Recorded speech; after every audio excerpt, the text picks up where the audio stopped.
మనం మెదక్ వెళ్దాం. మెదక్‌లో మా ప్రతినిధి సునీల్ మనకు అందుబాటులో ఉన్నారు. సో, పార్లమెంటుకు సంబంధించి ఎన్నికలకు అధికార యంత్రాంగం కసరత్తులు చేస్తున్నటువంటి పరిస్థితి. మొదటి ఎన్నికల అధికారులకు సంబంధించి మొదటి విడత శిక్షణ కార్యక్రమం ప్రారంభమైనటువంటి పరిస్థితి కనిపిస్తుంది. జిల్లా కలెక్టర్ క్రాంతి వలూరి ప్రారంభించినటువంటి పరిస్థితి.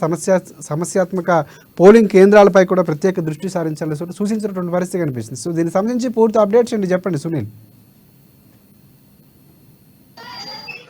సంగారెడ్డి కలెక్టరేట్ లో జిల్లా కలెక్టర్ వల్లూరు క్రాంతి ఆధ్వర్యంలో పార్లమెంట్ ఎన్నికలకు సంబంధించి రివ్యూ సమావేశం నిర్వహించారు. వివిధ శాఖలకు సంబంధించిన అధికారులతో ఆమె రివ్యూ సమావేశం ఏర్పాటు చేశారు. ముఖ్యంగా సమస్యాత్మక పోలింగ్ కేంద్రాలను గుర్తించి వాటన్నింటినీ కూడా ప్రత్యేక దృష్టితో అక్కడ ప్రత్యేకమైనటువంటి భద్రతా ఏర్పాట్లతో పాటు ఎన్నికల అధికారులు కూడా ప్రత్యేకమైన దృష్టి సారించాలని చెప్పి కూడా సూచించడం జరిగింది. మరోవైపు సమస్యాత్మక పోలింగ్ కేంద్రాలకు సంబంధించి కూడా ఇప్పటికే ఒక నివేదికను కూడా రూపొందించామని చెప్పి కూడా సంబంధిత అధికారులు జిల్లా కలెక్టర్ చెప్పడం జరిగింది. మరోవైపు పోలింగ్ శాతాన్ని పెంచేందుకు కూడా కృషి చేయాలని చెప్పడం జరిగింది. మరోవైపు పోలింగ్ విధుల్లో పాల్గొబోతున్నటువంటి అధికారులకు కూడా శిక్షణ తరగతులను కూడా జిల్లా కలెక్టర్ వల్లూరు క్రాంతి ప్రారంభించడం జరిగింది. అయితే శిక్షణ తరగతులకు సంబంధించి కూడా పోలింగ్ విధానం, అదేవిధంగా పోలింగ్ విధులు కూడా పూర్తి స్థాయిలో అంటే ఎన్నికలకు సంబంధించి ఎవరైతే విధులు నిర్వహిస్తూ ఉంటారో అధికారులందరికీ కూడా పోలింగ్ విధులు, పోలింగ్ నియమ నిబంధనలు కూడా పూర్తి స్థాయిలో తెలుసుండాలని చెప్పి కూడా జిల్లా కలెక్టర్ వల్లూరు క్రాంతి ఇప్పటికే చెప్పడం జరిగింది. అయితే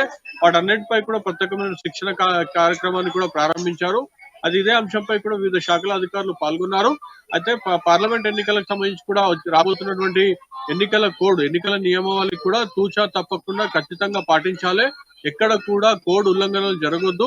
ఎవరైనా రాజకీయ పార్టీల నాయకులు కానివ్వండి, అధికారులు కోడ్ ఉల్లంఘన చేస్తే కనుక ఖచ్చితంగా నివేదిక వెంబట రూపొందించాలి. అందుకు సంబంధించి కూడా చర్యలు తీసుకునేందుకు కూడా మనం సిద్ధంగా ఉండాలని చెప్పి కూడా జిల్లా కలెక్టర్ వల్లూరు క్రాంతి చెప్పడం జరిగింది.